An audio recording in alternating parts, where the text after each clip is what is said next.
All right, welcome to Parallax Sangha. I'm here with some longtime collaborators and friends, Andrew Sweeny and Owen Cox.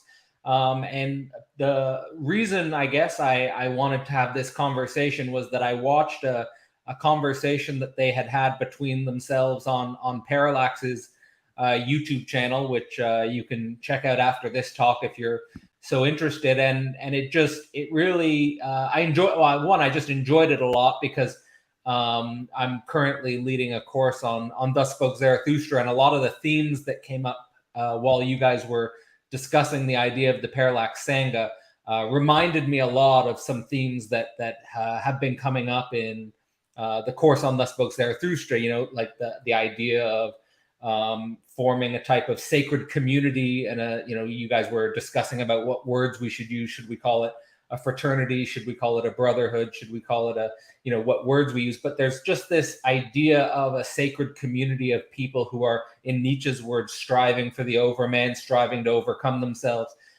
which I think just resonated so deeply. And also I've collaborated with both of you on sort of the project in its earlier form, which was the Manifesto Media Academy. And now that it's sort of transitioning into something different, I thought it would be interesting to sort of have a conversation about the history of the project and where you guys see it evolving in the future.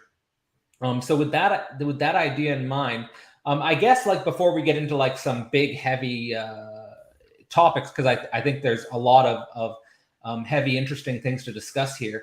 I think maybe the best thing to do would just be to open up with like, when the word Parallax Sangha comes to people's minds, what do you want people to think? Like, what's the basic idea here of the Parallax Sangha, and maybe connect it to how it's different from, let's say, the Media Academy, and then we'll get into some more deep spiritual stuff.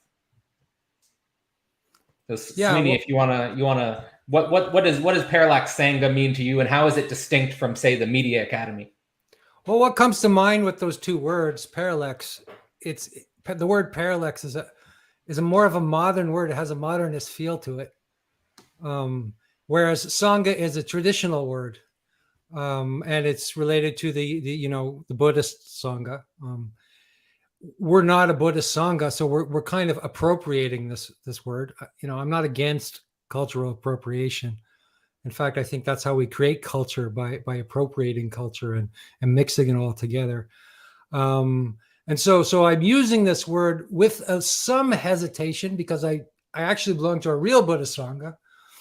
And the Arya Sangha of original Buddhist communities were the enlightened ones, and me and Owen are not that. In any case, we try, and we have this as a model for. It's a word that is, implies the sacred, and that means we're not doing it. Our primary motivation is not, to gain a lot of, cash, and it's not a profit motivated machine. It's a human endeavor. And also it's an overman endeavor too. We're in search of the transcendental, to use as you brought up Nietzschean's term. So it's parallax because it's an alternate universe to the educational universe, I would say. And it's trying to, without being pretentious, to think that we're actually a school, or that we're actually a religious community. We're still trying to reinvent these things for the 21st century. So we're a work in progress. We're really making it up as we go along, but feeling our way with what works and what doesn't work. And our whole year of experiment has led us, I guess, to this place. Owen, do you want to add to that? Yeah, let me pick up. So there's like a couple of points that maybe be fun to touch on. So the first is actually, yes, about this word Sangha itself, because we did find ourselves kind of thinking we needed a word to express some kind of spiritual community. And community itself is one of those words that's becoming a bit inflated and a bit cliche. community and space. It's like, come join our space, come join our community. Everyone's got a community, everybody got a space. And it also just feels a bit kind of bland and neutral and doesn't really say anything. And then I was also kind of wondering about this kind of words like fraternity or brotherhood or stuff, but we've kind of decided to make the shift towards it being for men and women, where originally, and we'll get into this in a sec probably, originally it was emerging out of the European men's movement, and so it was a men's thing. And then there's just not that many words around, I think. And then we kind of hit on Sangha, which, as Andrew said, it is a traditional Buddhist word. It's a nice word. Andrew is a practicing Buddhist. I'm not, but I've read a bunch of Trungpa and kind of am aware. And I think it's quite a nice kind of, I don't know if it's a prayer, but the idea that in Buddhism, you take refuge in the Buddha, enlightened consciousness, you take refuge in the Dharma, so the path, and you take refuge in the Sangha, so the community of those who are on the path with you, seeking the same end. And the idea that that three is kind of the absolute foundation of your work. And so the Sangha is kind of there alongside the path and alongside the goal as the people that you're there with. And I think that's a beautiful idea. And so it just kind of seemed to slot into what we're trying to do quite nicely, in that we're building a group of people who are studying and thinking quite deeply and trying to be on this path towards whatever the future is in the 21st century, and hopefully to do some works of art, of culture, of religion. If some of our guys are philosophy students too, of philosophy that are really kind of meaningful and lasting. I mean, this is what I find myself coming back to more and more, especially reading Nietzsche this summer and being part of your Nietzsche course, Cadell. For me, one of the big things that's kind of coming out of thinking about Zarathustra is the kind of the long-term historical perspective, thinking multiple generations into the future, thinking the 21st century, the 22nd century, the 23rd century, and about trying to kind of be part of a lineage that stretches way back and create a lineage that goes way forward, which I think is one of the things that contemporary culture is doing an absolutely terrible job at. Everything is like less than 10-year timeline, other than the Chinese at least have the fucking balls to think 50 years ahead. But everybody else, it's like, what can we do in the here and now? What can we do for the short-term vote cycle? What can we do to look good? What should we put in our opera house this year to please the popular movements this year? There's no conversation, there's no thought about future generations.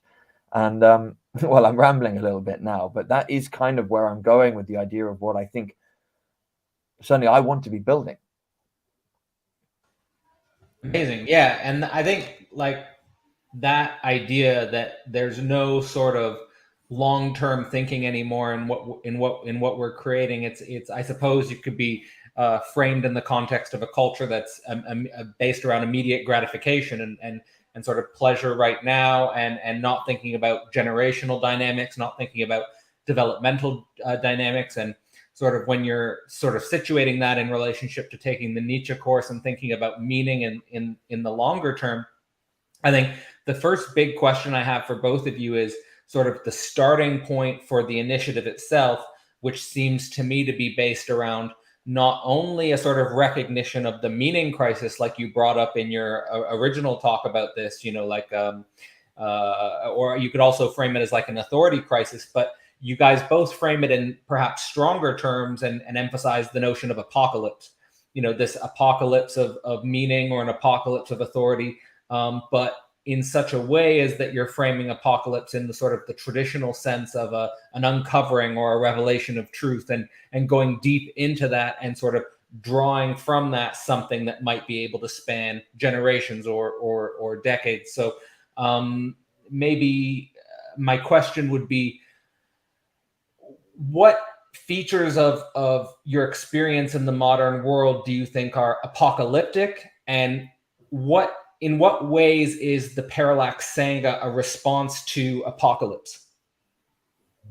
Okay, that's great, because I use that word apocalypse because I want to intentionally use religious terms, because they're powerful and they're old and they have a resonance to them, right? Whereas if you're using just sort of, you talk about the meaning crisis or something like that, it's a bit safer, right, to talk about the meaning crisis than to talk about the apocalypse.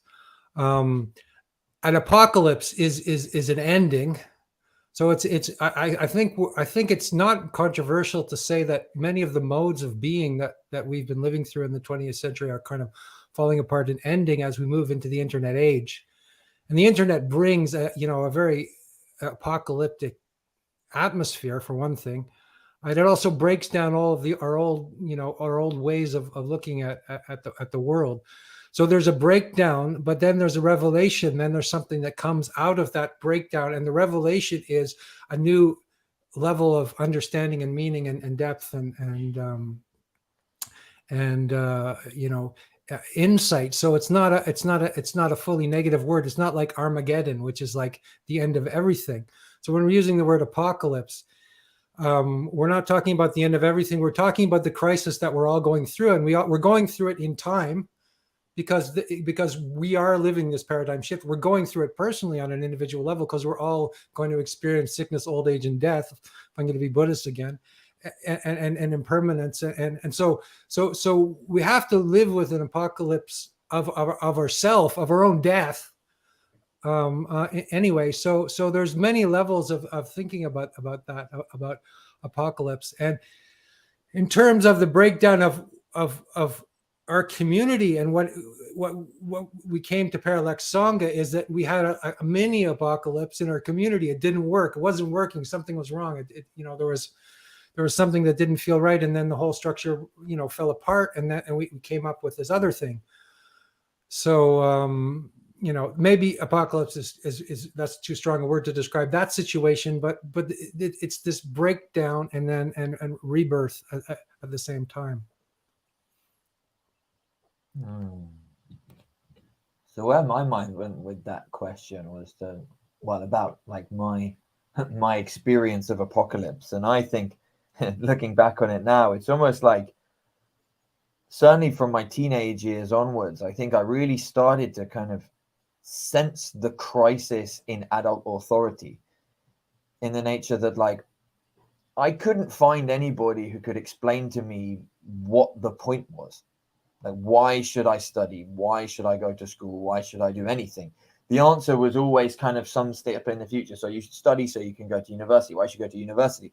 So you can get a good job. Why should you get a good job? So you can earn money. Why should I earn money? So you can have options. So it's always this like open-ended thing, but there's not like a kind of picture that I never felt satisfied by that ultimately. And like I couldn't scratch that itch. And I was studying in my undergraduate role. I've been studying throughout my teen years as well, classical literature. So like the poetry and the writing of Cicero in particular. So kind of great classical authors who are thinking deeply, amongst other things, about what is civilization and what is philosophy, and there was none of that wherever I turned in contemporary culture as well. So I wound up, I think, kind of feeling this bizarre split between having kind of one foot in the ancient world and one foot in the modern world, where everything is so wealthy and supposedly progressed, but nobody knows why they're doing anything. And then when I was 20, so in between my second and my third years, I got bought an Amazon Kindle, and I went on to the cheap book list, and I found the collected works of a guy called Friedrich Nietzsche for 1 pence. So I downloaded that and spent a summer reading that. And Nietzsche started out doing classics, right, doing philology. So he was a student of the Latin and the Greek texts. And finally, I felt like, I'm reading a guy who actually knows how to make sense of what I've been studying and applying it to the contemporary times and reaching some pretty fucking dire conclusions, kind of arguing that modern man is very, very lost and is going towards this state of the last man, totally putting his faith in this kind of abstract scientific method, but having lost any kind of connection to the ground, to the earth, to the body. I was like, okay, this starts to make a bit of sense. But then going back to my undergraduate studies, and again, I've got all these professors who no one's explaining what the point is. It's like a kind of disembodied intellect analyzing poetry and text in terms of their structural features, but not in terms of why they're important to humans and what we can learn from them. And then I ended up being in my master's year, but kind of one of your like textbook Jordan Peterson students who discovered this guy talking on YouTube. And he was another person who actually started to interpret the history of culture and the history of art in a way that actually started to make sense. Like there's a teleology, there's a lineage, there's a reason why we do this stuff. There's a reason why we study. There's a reason why we work.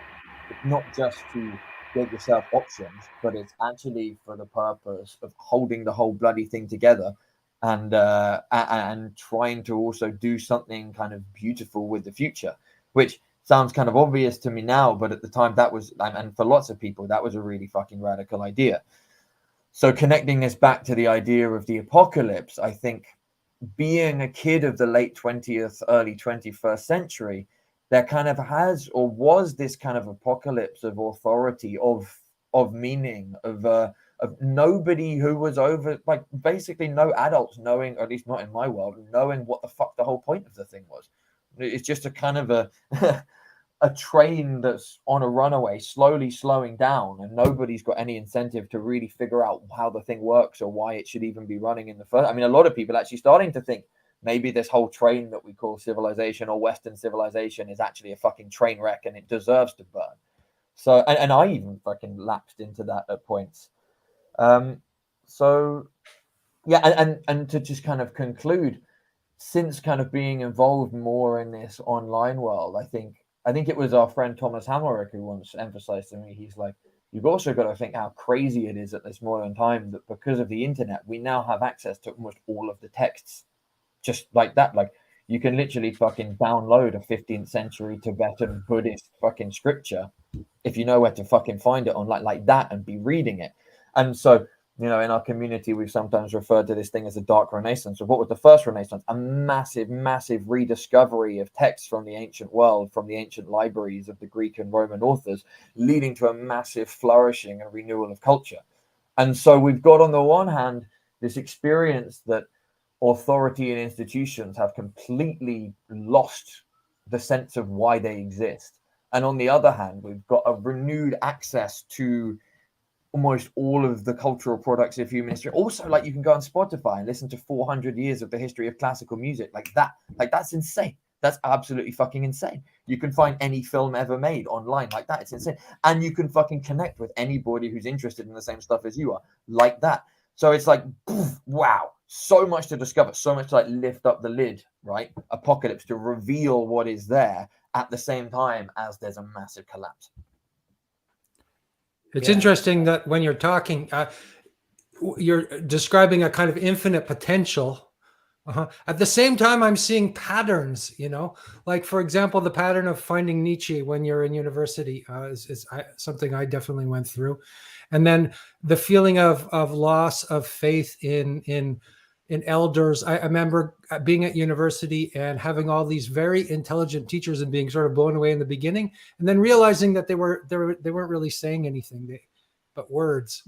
Right. At one point, I walked into a library. I read a book by Chogyam Trungpa, and my mind went black, and I lost complete faith in the world I was living in. And then I saw another world. Not that it was another world; it was just this world, but a deeper version of this world that is possible. So, so I think that we are gravitating around these thinkers like Nietzsche and Trungpa. Those are the two thinkers that people have mentioned, because they're important to us, and that is kind of like the foundation of our community in a way. Right. Yeah, I think it's really also interesting that in this conversation, I mean, in some sense, there's, I mean, maybe 3 generations. I mean, Owen, I'm 36. Owen, I think you're 27. Yeah. So there's a 10-year gap. Sweeny, I think there's probably a 10-year gap with us. So there's a little bit of a generational perspective we can each get here. And I just want to maybe relate to sort of how I experienced my development a little differently than Owen, but it's kind of the same. It's just at a different moment. It's just because I'm a little bit older. It was at a different moment of my development in some sense, because when I was going through undergrad, I felt like I was just getting a glimpse of the collapse to come. So like I would go to office hours with my professors and sort of I already had a sort of sense or an inkling, like asking, why am I doing this? Because I had a sense that, okay, this university structure is not going to hold me. So why am I studying so hard at university? This looks like kind of like a pyramid scheme. There's no jobs available the higher I go up. So again, why am I doing this? Again, the money, why am I doing this? So these questions of university, job, money, options, it's sort of, I already saw like, this isn't going to work. And then in regards to sort of the, no one really knowing why this whole modern world is functioning the way it is, it sort of was juxtaposed against all of my professors being hyper specialist and hyper reductionist. So I remember my master's supervisor was an expert in ringtail lemur sexuality in a very specific population of ringtail lemurs.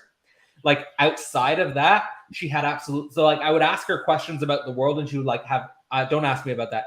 But like if I ask her about ringtail lemur sexuality on this island, she's like, I'll tell you everything about it. So like, but there's this idea that like university has trained these very brilliant people for something very, very specific. Like I know everything about quark gluon plasma, but don't ask me about how this whole university system functions and why I'm doing it and stuff like this.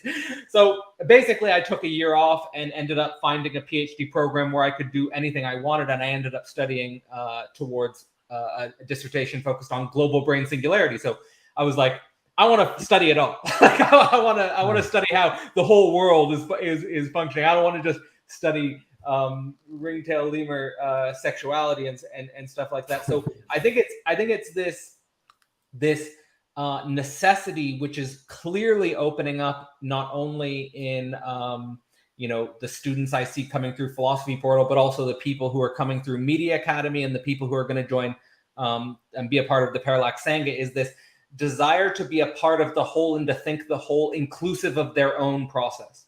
Like not just this very very specific, very niche thing without thinking about the larger whys and the larger dimensions of things. But I think that really transitions well into what you have accomplished in the Media Academy versus what you might be doing going forward into the Parallax Sangha. And in that regard, I heard in your first talk, you guys talking about how when you started the Media Academy, you wanted to talk about all these big thinkers like the Marshall McLuhans. But now you sort of taught this material and the focus is shifting a little bit more into the dimensions of the intimate dimensions of the psyche and art and the soul and what is creativity. So in that split between sort of already having moved through teaching some of this material to now doing the Parallax Sangha, what do you see as the biggest sort of maybe methodological difference in what you guys want to achieve, or conceptual difference in what you want to achieve? Maybe I'll just leave it there. Yeah, well, we were kind of hired, right, to do this by Manifesto, and in the beginning we thought, oh, we can make some money doing this, right? We could get lots of students and we could do this cool thing and teach online. And I had a certain view of education, and I had a certain background and a certain kind of metaphysics, and I saw the world in a certain kind of way, and me and Owen resonated. But I never really, but that was never acceptable to me somewhere on a deep level. I didn't want to be hired by somebody to do that. I didn't want any aspect of marketing to dilute the process. So there was always a tension between, let's say, the employer and what we were doing. And so now I think we're offered the freedom to do exactly what we want to do. And that's different. We don't have, let's say, in the Freudian or sense, we don't have the big other or the big brother or the big dad, telling us, maybe you should do this, or maybe you should do that, or we're just going to do it how we want to do it. And that seems to be working because all of the people who were with us are coming along with us on this journey. So it seems to be working. And so as I said to Owen in our first conversation, we kind of failed to make a business, and we succeeded in making a community, which is a really good kind of failure because a Sangha or a community is much more valuable, than a business. on a fundamental level. And that's not, I'm not putting down the need to generate income and to have a business and to work in the business world. But it's just we managed to create something much more important and much more deep than our original plan. And we were both surprised by that. And it took on a life of its own that was not just me or Owen. Yeah, I think kind of one of the interesting things to note along those lines was that around about halfway through the year, because we follow the kind of academic year structure, so going from September till June, to then give ourselves a summer break. And from about halfway through the year onwards, what we started to notice was that the guys who were coming repeatedly were saying the most valuable thing is the community aspect and the networking aspect and the aspect where we all get to have conversations. So even though we were putting on events and Andrew and I were putting in quite a lot of effort to create lectures, seems like the guys were enjoying them, but it was really when they got to just go into breakout rooms or have the group discussions that was when the thing really came alive and felt different. So that's been something to pick up on. I think to zoom back a little bit, it feels to me like what the Media Academy was trying to do was teach the material that Andrew and I have uncovered in the last 3 or so years through doing podcasting. So I've had a podcast, Techno Social. Andrew's done Sweeny versus Bard, and then it was Parallax, I think. And we were both kind of scouting the liminal web, if you will, for the ideas and the thinkers that felt most interesting to us, and the intellectual deep web as well. And then we packaged them together into this syllabus and was like, well, let's see if we can take a bunch of guys, mostly from around the European Men's Network, through the ideas. I think part of the intention with that was to kind of produce a kind of personal and collective awareness of what the fuck is going on in the world, at least in accordance with how these communities are looking at it. Which is actually why I started out, I think, the podcast to begin with. I had this sense of I'd finished my studies. I knew I didn't want to be in the university structure. I tried to have a job in tech. It lasted 6 months. I had a burnout and left. So I was like, what the fuck do I do? And I was like, I'm just going to try and figure out what the fuck's going on. And then that seems to have opened doors. So then it was creating a community to kind of think, okay, let's come together and think about what the fuck's going on. I think now the transition is that we've taught that material. And perhaps unlike, say, you with your work with Philosophy Portal, Cadell, Andrew and I don't think have like specific domain expertise to really teach in the way that you're kind of teaching like a professorial kind of style philosophy lectures. I don't have the time or even really the energy to do something like that yet. So what I've been doing certainly is much more kind of exploratory, generalist introductions to thinkers. I guess that's certainly what I was doing last year. I think the intention with this year is to focus even more on the participatory and the community dynamics. And so we're shifting towards a reading group format, for example, where the idea is for these groups to have a core text or two, a chapter or an essay or a group of poems to read, and then to come. And then maybe Andrew and I will give a short introduction to them, but really have the focus be on everybody discussing them and thinking together. And the topics that we're interested in going to this year, I think, well, certainly for me, are not topics that I feel I've got much expertise in, but they're really what I'm on fire about delving into and exploring myself and wanting to invite people along for that journey. And I think they are rich. Yeah, I was thinking about Heidegger, who said that the best teacher is the best learner. So he's just learning as he goes along, and he's bringing people along with him. And that's like, it would appear that the teacher is up there with all of this expertise, which may be the case for Cadell, but it's not so much, always the case for me. But it's actually that we are learning. We're leading. We're learning as we teach at the same time, and that's a process which it has more symmetry to it than than, let's say, traditional education with a guy on the lectern. Because I'm also a university professor, so I also teach classes, and in my classes, I'm not a bad teacher, and I have some good relationships with my students. But in general, we do the semester and it's over. There's no relationship. There might be a relationship with one or two students, but usually people just come and they just disappear. We don't develop relationship. I think if that's missing in education, then there is no real education. It's it's very on the surface. So I think maybe because I was longing for that in my profession, that I want to move into doing that, to have education be a relationship and to have education being a humble learning process, rather than me having this situation of authority where I'm imparting information to people and they're tested on it and that kind of thing. And I think I really was close to Ivan Illich when he talks about a bunch of people around a table with a bottle of wine and some bread and cheese. Very French. I live in France, and that's really what education is on the deeper level. Is that kind of process that we do together. And somebody might be a master of something, and then people will tend to listen to him more than they would listen to somebody else. But in general, we're all sort of in it together. We all know each other. We all have an intimate relationship with each other, and that's what works so far. And so we're keeping the group small and intimate, and we're not going to go over 10 to 12 in each of our groups, because we want to get to know each other on a deep level. And we want learning to be a process that we go through together.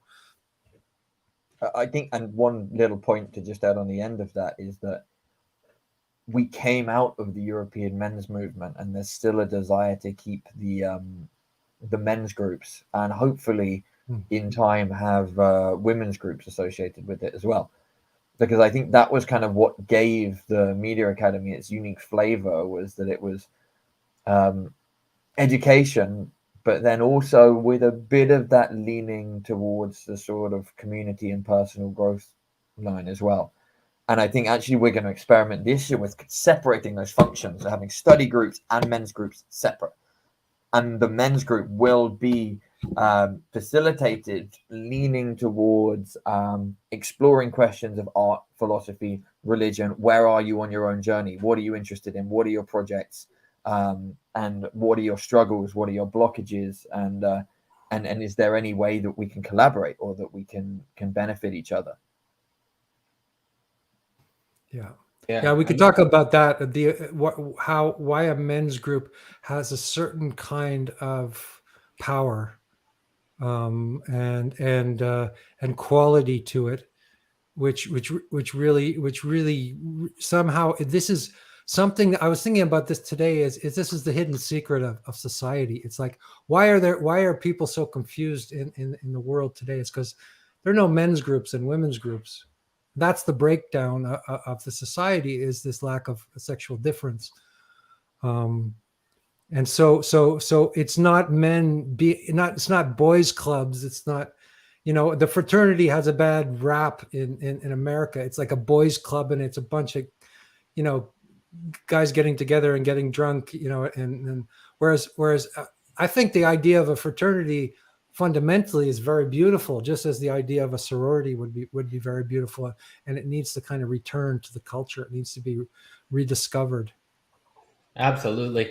There's a lot of things here to jump off on. I mean, I think a few of the first reflections that are coming to my mind is that, as I was sort of mediating my own process of becoming away from the university, I think it's not a coincidence that the way I ended up trying to do that was through various forms of men's work, whether that was intellectual men's work or whether that was personal on a more personal level. I think that and also this sort of emphasis on the importance of sexual difference and sort of the fact that our society has kind of repressed sexual differences, I think in large part responsible for these various crises, whether they be meaning, whether they be authority, whether they be however we want to frame it. And I think there's also a lot of value in what both of you are saying about sort of balancing or figuring out the relationship between more condensed lectures where there's more one-to-many communication and more open-ended communication where there's more of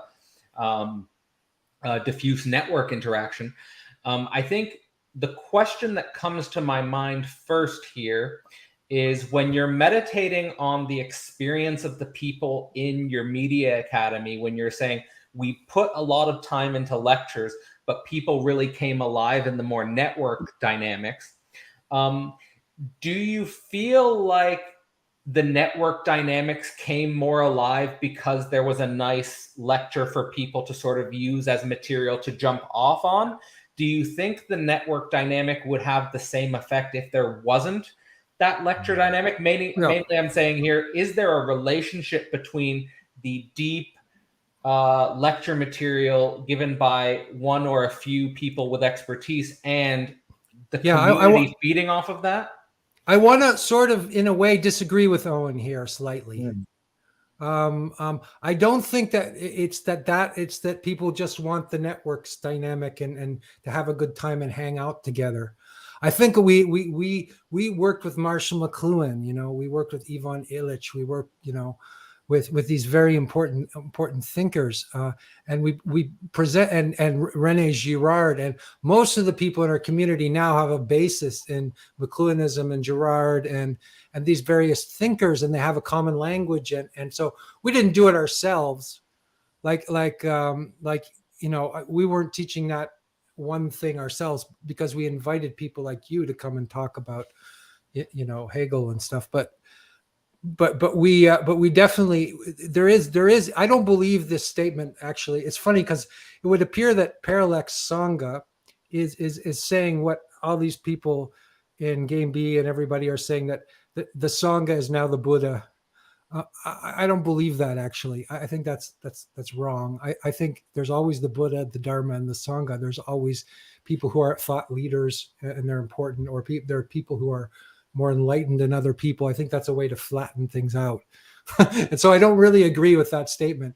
So yes, there's a tendency to want to, focus on the Sangha, because then it's good for your ego, because you're like, and also you can hide in that. You can hide in that you can bury you can hide in the gleefulness of the community and not stand out. So hopefully we can get a balance between those things, rather than just throw away the Buddha for the Sangha, and also with the Dharma would be, if we're using, would be the content, the teachings, the history of these great thinkers, religious, philosophical, artistic, that we're working with.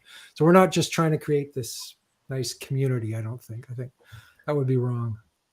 No, and if that's what came across through what I was saying, then maybe that's well, then I'm glad that you guys have kind of course corrected a little bit. I think maybe what this speaks to is me trying to kind of figure out a slightly different relationship with the material that I'm teaching, or that we're teaching, in terms of how I'm kind of thinking about how to approach it. I think there is certainly in me a desire to let the text lead more, where rather than say it being me giving an introductory. I think this is the thing. It's about moving away from doing introductory lectures too. I think that's what we kind of did there. It's like, this is an introductory lecture to some of the ideas of René Girard. This is an introductory lecture to this. I would like to push the community and myself more into the direction of wrestling with the primary text, and kind of letting the primary texts lead, rather. And yes, Andrew and I will for sure still take a leadership function with this and do some kind of introduction to the talking groups, I'm sure, if not inviting others too. It's just in the order of that, I think. Yeah, that makes sense. Go ahead. I think it's important here. There's a few things I really like that stick out to me. I mean, one is the wrestling with the primary text. That's something that I almost abide by. I don't want to say as like in some way it's my religion in some sense. I mean, it's very strong in me that, one of the things that I found was very paradoxical was that in university, you could become a evolutionary biologist at the highest level without ever having read anything by Charles Darwin, right? Like it's possible to do that. And I think that's just one of the reasons why the foundations of our society is crumbling, is because people don't read the primary text. People don't wrestle with the greatest minds. I think unless we have a society that is wrestling with the greatest minds, we're not going to have a foundation. And also as regards to this triad that Sweeny was emphasizing between the Buddha, the Dharma, and the Sangha, I think in the context of not only the meaning crisis, but also I think the crisis of authority is the anxiety that one can feel about the position of the Buddha, so to speak, or we could just say the leader, whether that's an intellectual leader, whether that's a spiritual leader. And I think that I just wonder about what is really this relationship between a really vibrant, active, intellectual and spiritual community and the leaders that are sort of in some sense responsible for sutring or making it whole or bringing some sort of coherence that allows this group from being more than, in Nietzsche's words, just a rabble, which is sort of disoriented. And like for example, in the example Sweeny gave of which I like this notion of, like, gathering around with the bread and the wine and just talking with the friends. I mean, there's a dimension of that which is sacred. There's also a dimension of that can degenerate into rabble discourse, right? Like there's nothing I dislike more than being around like sort of the bread and the wine and people are just talking about nonsense. But you have the bread and the wine and people are discussing Girard or McLuhan or some deep notion. Well, that's heaven. Right? That's the notion of Sangha right there. Right. Is you add a sacred dimension to the table and you say, here we are, there's something conscious about what's going on here. And we're going to grapple with the real things. We're not just going to gossip and talk about trivial stuff, even if we can do it with humor and we don't want to be over earnest either. We do it with humor, we do it with love, but there's a sacred element to all that. Absolutely. And I think, both of you are bringing out different dimensions of that I think are super, super important. And I guess to throw it back as a question, is another dimension that I think is really important that got brought up is this dimension of sexual difference. I mean, you guys were originally a part of a men's movement. You have already explicitly stated that it would be interesting to keep that sexual difference alive, having a men's group section and having a study group section, also opening up to women. Hopefully there's a women's group section. And I guess the question I have is, in this process of coming to be, how does your own understandings of Tantra and Tantric knowledge inform sexual difference and inform how you teach or inform how you think this community should unfold? I know you're both interested in Tantra in various ways. So. Yeah. Well, we could talk about Tantra versus Sutra. Mm-hmm. And, the way let's say the men's movement in many cases is very Sutric organized. It's a very Sutric. This is not an insult in any way. Sutra is absolutely necessary. So you have to do the Jordan fucking Peterson thing and clean your room and get your shit together and become an adult and all of that. That's vitally important. That's in a way that's Sutric, and also developing in Buddhism, it would be compassion and wisdom, developing a certain kind of mature level of compassion and wisdom. And that would be Sutric, I would say. Okay. And the Tantric, when you're moving into the Tantric realm, it's very hard to define Tantra. People are always arguing what it is because you can't define it necessarily. So I'm almost often embarrassed about talking about it because it seems to make some claim about it's about being a sexual master of some kind and all of that nonsense. But it's really about energy, and it's about direct energy and powerful energy and having and being able to. And able to be able to use that. So for me, it's everything. I would say it's everything: the masculine and the feminine, and the interplay between the masculine and the feminine, and the drama, intense drama between the masculine and the feminine. It's the most fundamental thing ever. So it appeared to be sort of advanced, you know, you do a sutra and then you do a tantra, but it's actually, we're talking about the most fundamental, you know, aspects of existence when we're talking about tantra in a way. And one way that this group maybe have a, you know, at least I wouldn't want to again claim that this is a tantric group at all. I would say that I would say that an aspect that might have a tantric flavor to it is that we're weaving together different things, different traditions, because the word tantra means to weave together many traditions. You know, we're not attached to, you know, some kind of strict Buddhist dogma or strict Christian dogma or any kind of strict dogma. There's a powerful ethical aspect to tantra, but it's not so easy to define. It's not so propositional.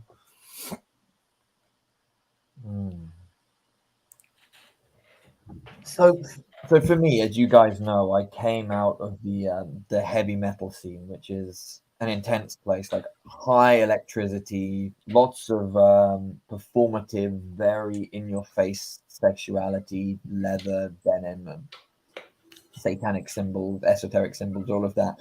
And it was one of those kind of funny light bulb moments when, again, our friend Thomas Hammerich said to me once, "Oh yeah, heavy metal, that's like Western tantric space." I was like, "Oh fuck."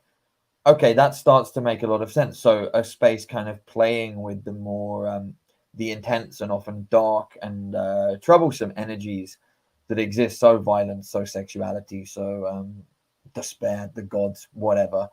And I noticed that kind of as certainly as an artist and a thinker too, I'm always kind of drawn towards those topics and trying to kind of evoke those energies, those sensations.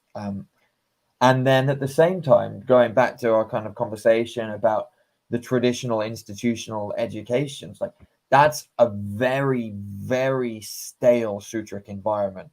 I mean, especially like I'm of the generation where the kind of consent culture on campus is so intense that it's like constantly being bombarded with propaganda that you must consent to everything with sex and about the patriarchy and about woke and so on and so forth. So that was my experience of being a student. And then at the same time, I can even weave this with my readings of Nietzsche at the same time that I was studying classics as an undergraduate. I was like, why is the flavor of this Nietzsche guy so different to these lame fucking academics whose papers I'm having to read, writing about the ancient sources? I'd rather just fucking read Nietzsche. And then as I've kind of moved into our spaces and begun to kind of be involved in these conversations about Tantra and hear kind of people saying that, well, Nietzsche, he's the kind of prophet of Western Tantra and so on and so forth, it starts to make more sense that, okay, you can actually approach education, approach matters of thinking about culture, about art, about philosophy with the same energy that exists in the heavy metal scene. So in a sense, it's kind of weaving the aspects of my life together to kind of go back to like what Andrew's saying. And I think that's kind of what I'm interested in bringing into this work is, yeah, like giving it a provocative intensity, a slightly just one interjection here calls Tantra high volume Dharma. So, right, well there you go, turn it up to 11. It's that exact metaphor. It's pushing it a little bit, pushing ourselves a little bit. And then to go back to the sexual difference question, well, like I said, the traditional education has really, really drunk the Kool-Aid of sexual difference doesn't exist, and if you say it exists, then you need to get the fuck out the room. And we need to do everything we can to pretend that it doesn't exist in any of the spaces, any of the classrooms, and so on and so forth. I think what the men's and women's movements are doing is trying to, Andrew, you use this metaphor a lot and I like it, separate the elements so that when you bring them together, they're more intense. And we've had like feelings of that, like Cadell, when we did that thing a few months ago where there was a bunch of the guys from the men's movement had some calls with the women from the women's movement. And there was like a kind of very intense vibe in the room, difficult to work with. Like there's a lot of shit to work through, but that's kind of what's at stake in culture. If we're actually going to go back to being honest about sexual difference, is we have to really experience the polarities of masculine and feminine and then how these polarities clash and come together. Yeah. And in a sense, There is, sorry, I keep interrupting, but there's a danger also in the men's group that they could remain in the level of polarity, right? So men would just be comfortable hanging around with men, and then women would just be comfortable hanging around with women. And it's a very Northern European thing. I think you go to Germany and all the men just like being with men, and they see a woman and they're kind of like, but we have to go in and out of men's groups and women's groups. There has to be a back and forth. If we get too attached to men's groups, I think that could become another form of neurosis. Yeah, absolutely. I think, yeah, go ahead, Owen.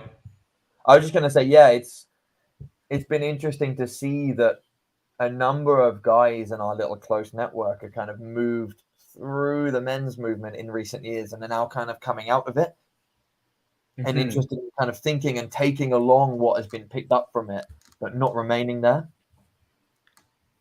Yeah, I mean, there's many threads here that I could pick up on. Probably the one that I relate to most personally is sort of the split that you described in yourself, Owen, as it related to the heavy metal scene being a Western Tantric space and the traditional academic environment being a Sutrix space. And actually, like, it hits pretty personally close to home for me, because growing up, me and my brother, who's a year younger than me, he is probably someone who tended towards the heavy metal scene and the music scene and a hardcore music scene with an intensity and a ferocity and an overwhelming passion, which is, as deep as you could get, as far as I could see while he was growing up. And then I sort of went the exact opposite way. I went probably as deep as you could go into the sort of the traditional academic environment. And even when I was an undergrad, I didn't go partying on the weekends even once. I was just studying, so I went completely the Sutric direction on some level, you could say, and my brother went completely the Tantric direction, you could say, in some way. But the consequences of that were actually quite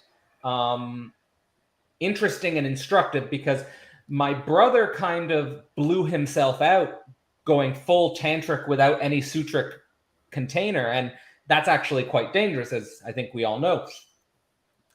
And then for me, in cultivating the Sutric space, it actually gave me a structure which enables me to explore some of the more tantric dimensions of things, like, for example, whether it's my experience with psychedelics or whether it's my experiences outside of, let's say, non-monogamy.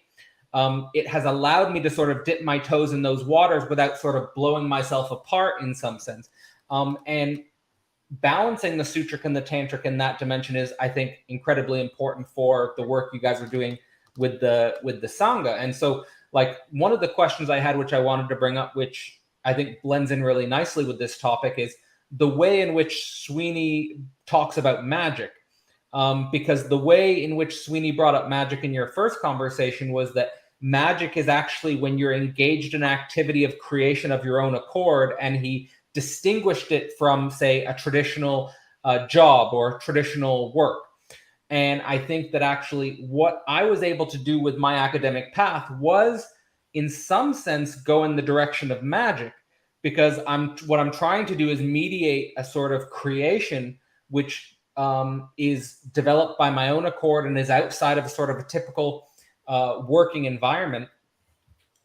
So I guess the question I have for you is, or both of you, is, in this cultivation of a Sangha, how do you guys think you'll have to manage the Sutra Tantra divide in that way? And what do you think are the possibilities that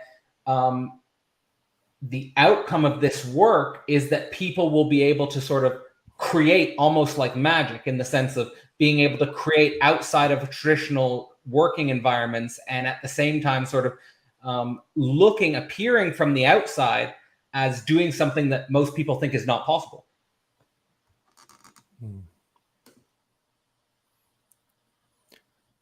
In terms of the question of how we're going to navigate this community, I think by keeping the groups small and having people accountable to each other and having them be friends, hopefully, hopefully there'll be some feedback. There'll be some feedback if somebody is going into dangerous territory. I mean, I was just talking to some people that got back to Borderland, from Borderland, and they get these wild experiences, completely out there experiences, but they have absolutely no container they don't, that kind of thing. Really, I wish that I had a way stronger Sutric container when I was having those kind of experiences. And I did go and live in a monastery for a while and do Zen, and I just left everything behind because so I could focus, on meditation. And so I guess similar to you, doing your that's why I'm not, I didn't burn myself out, as I always had a Sutric discipline. So I think we just need to encourage people to have a Sutric discipline, or just have discipline. We don't even have to use that word, just like, daily discipline and in whatever field they're working. Because, in the tarot, you have the magician, and he's there, and he has on his table, he has all the elements, and he has one finger pointing up to heaven and one finger pointing to earth. So he's grounded, and he's working with the elements, and that's how and he has a sign of infinity over his head. So that's how he's able to do magic, is because he's very grounded. So all of the great tantric masters are extremely practical and grounded and earthly. They're not fucked up hippies at all, So there's this early youthful kind of experimental stage where you taste tantra, but again, it's not it is tantra in the sense it is energy, but it doesn't, if you're not able to let's say ride this wild horse, we call it the Windhorse, then it throws you off, and you die young, like so many rock stars do. So hopefully having a community of friends can really help somebody. I remember Leonard Cohen saying that about Kurt Cobain. He said, if I had just had a conversation with this guy, I could have saved his life. Just one, because just by having a heart-to-heart conversation with somebody, making a real connection to somebody is so intensely valuable. Again, I was talking about my university. When I was at university, I remember I met Charles Taylor, and I just met him, and he looked interested in me. He looked at me. He looked in my face. I didn't know what the fuck he was talking about, but he had a different level of being than the other professors that I was with. McGill. Just because he looked at me and he saw me and he was curious about me, there's something different happening here than these other professors who are entirely in the mind and in the intellectual realm and that kind of thing. So yes, I think being grounded and practical and earthly and getting down to basic business is obviously the foundation of Tantra. Yeah, I think Andrew's really hit it nicely there. I think it does seem clear that partly what we are kind of catching is some of these guys, myself included, who maybe are on the Windhorse. Is that what you said, Andrew? Oh, Windhorse is a traditional, image that they use in Tibet about for this energy, right? Yeah, I've heard that before. I think it's great. Yeah. It very accurately describes actually how I experience it, and I think that's right about actually having a community to kind of think and process and to kind of be exposed to kind of some of the more mature and like deep lineages that work with this, rather than say a heavy metal scene, which I mean, Cadell, you're quite right to emphasize. It's like it does burn people out. Like if heavy metal is a tantra, it's a very decadent, off the rails tantra. Like I'm totally like I can say that I'm not that involved in the scene really anymore. I was lucky, I think, that I kind of had one foot in that world and one foot in the kind of traditional, very Sutric academic environment. But, I've known people who have died from drug overdoses, and I've got friends now who battle drug addictions and all sorts of stuff like that. So it's, but this world exists and people are drawn to it, and people of a creative or artistic, intellectual bent are often drawn to it. Often smart people are drawn to it. And the university structures, the the traditional working environments more or less pretend it doesn't exist. And so people have to go to spaces that are like the intense high octane rave scene or the heavy metal scene, because that's the only place the energy is actually given some kind of voice, even though it's not actually brought into discourse at all. It's just acted out. So it's just intense music, intense drugs, intense sexuality. And probably, I mean, I kind of see part of the project that I'm really engaged in, I think, in my own personal work, is to try and catch a bit of whatever that energy is from the heavy metal scene, but transmute it into something that's actually kind of culturally constructive and aim towards a kind of like long-term multi-generational vision, as opposed to just being a kind of dynamic Dionysian escapism, which I think all too often it ends up being. And so that's partly what I think this is, what I'm interested in doing. And I think kind of on the more practical level, we are ultimately doing weekly meetings to study and think and talk. It's not like a practicing magic group. It's not a drug taking group, although we will do some events throughout the year where we'll probably do that stuff. So I think there is an element of kind of, it's a structure that we're building. It's a structure that aims to have space, honest space to discuss the Windhorse, you might say, which I think is all too often lacking. What's kind of happened is that you end up with this ridiculous split. So you've got the intense, over-the-top tantric heavy metal, kind of, in fact, Cadell, you and your brother perhaps exemplify it. The intensity of that thing, and then the intense space that pretends that none of this stuff exists. And to me, and maybe that's the generational thing as well, but to me, like going through the traditional academic system 6-7 years ago, I was like, I cannot be here. I feel choked here. I'm going to die here. Well, I think in regards to that, like in regards to the intensity of that thing, the tantric space, the intense heavy metal scene in the example we're drawing from, versus the academic educational space, which is Sutrix and pretends the other thing doesn't exist or isn't important. I think the thing that sort of kept me sort of on the edge was that I wasn't just going through the motions or the loops of the university, but kind of doing my own thing and trying to like basically connect with the real deep why of why I'm doing this thing in the first place. And I think that kept me alive, basically, because if I wasn't doing that and I was just going through the motions of the university system, I think that's deadening. But yeah, and then I really like, and maybe I would actually even want to focus on this because I think it's so important, is I do think this ridiculous split between, on the one hand, being in a heavily sutric container, which pretends the tantric space doesn't exist, and on the other hand, this tantric space, which is a kind of form of escapism or a form of like basically potential manipulation and exploitation, I think is so potentially dangerous. So I would like to even maybe throw out the question of how does this, how are you guys balancing the sutric dimension of things, building that container, and how do you see it relating to the tantric dimension? And do you think the tantric dimension could break the sutric dimension? Or I mean, I'm assuming you guys don't know, but because it hasn't happened yet. But how would you anticipate this playing out? And maybe to get more specific, I think in your first conversation, you guys were talking about esoteric mystery schools. So if you guys can't answer that question directly, what have you learned from studying esoteric mystery schools, and how might it feed into what you're trying to do with the Parallax Sangha? That's maybe the best question.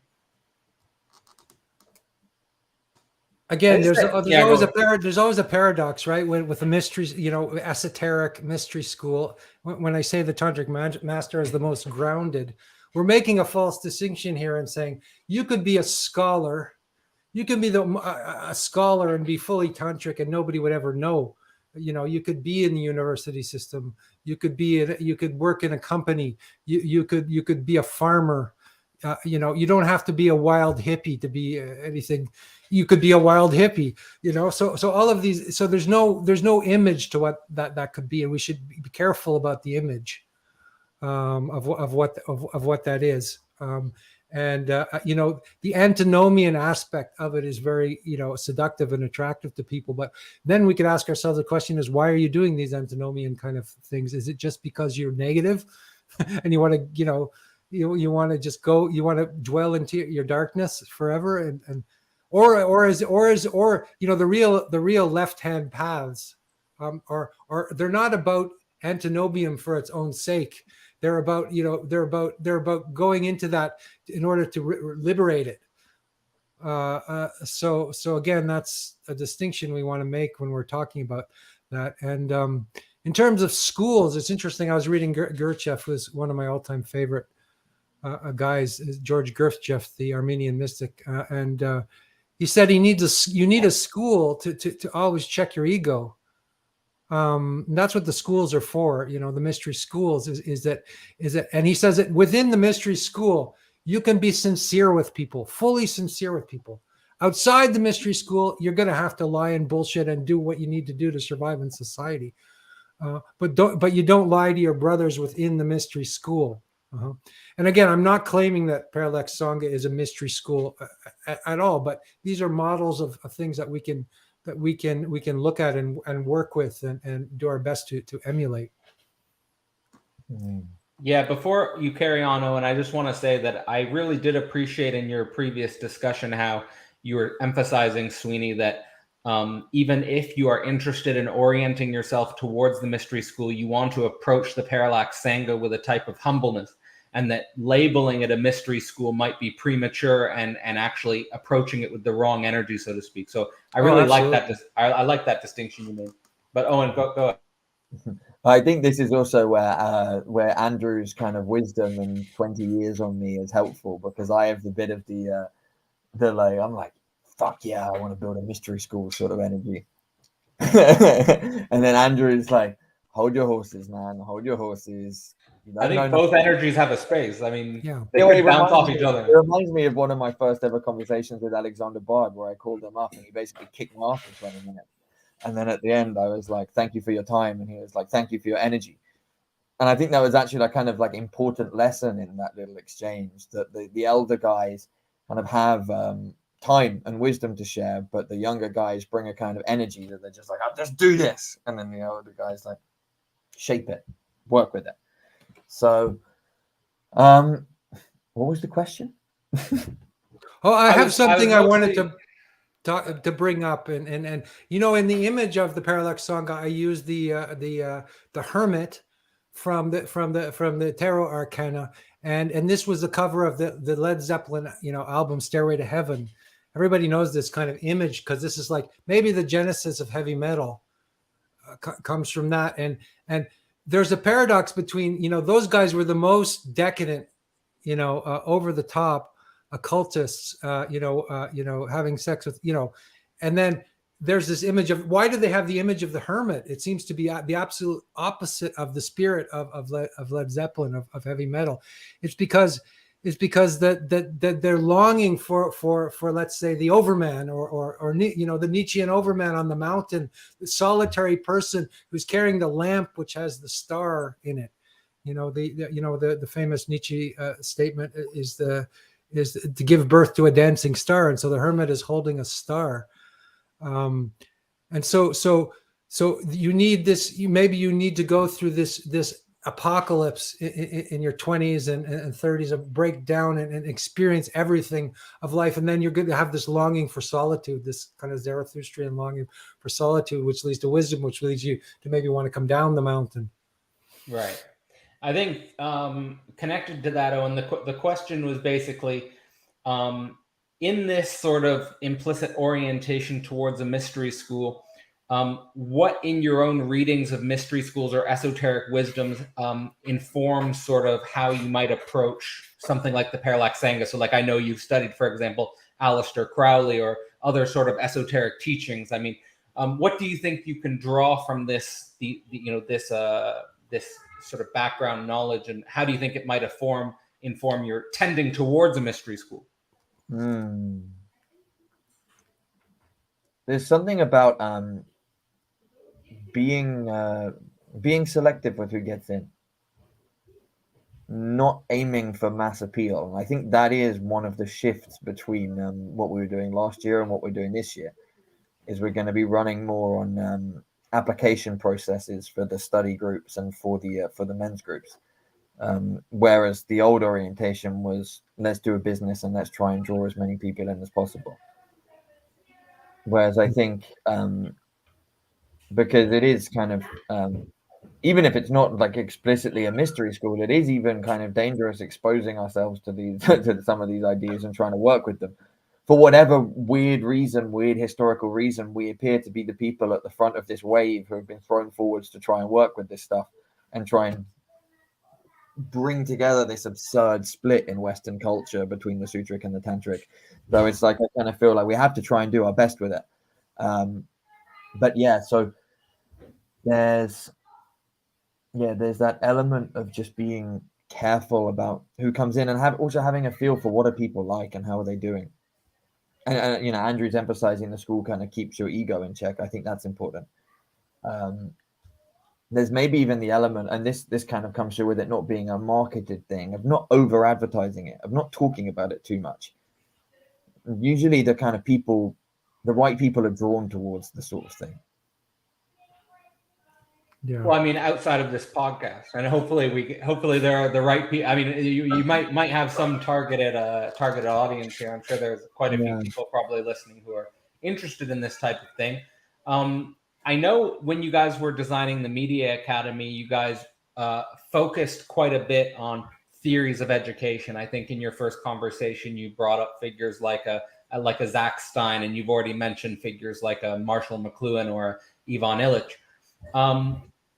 And you also meditate quite a bit, and we've already talked about it a little bit, how modern education has kind of been this brutal industrial process, which does not really help you yourself become a creative spirit or a creative energy. In that sense, and you've already mentioned you're going to go a little bit away from lectures. Do you guys have a method or an idea of how your teaching method or how how you've been informed by theorists of education, how that might lead to a more creative dynamic group and what that might look like? You know, the sort of the nature of creativity itself, so to speak. Do you want to take that one, Owen? Yeah, it's a really interesting question. I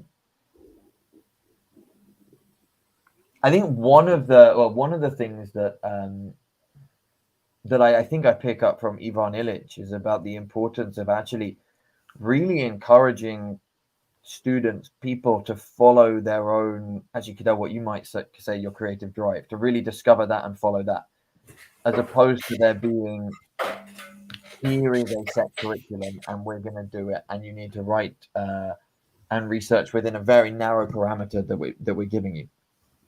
There's actually as much open-endedness within what we're doing as possible, and we are a kind of, it's an open-ended thing. Like if you want to get a specific education in ring-tailed lemurs, then yeah, you need to go study with a specialist.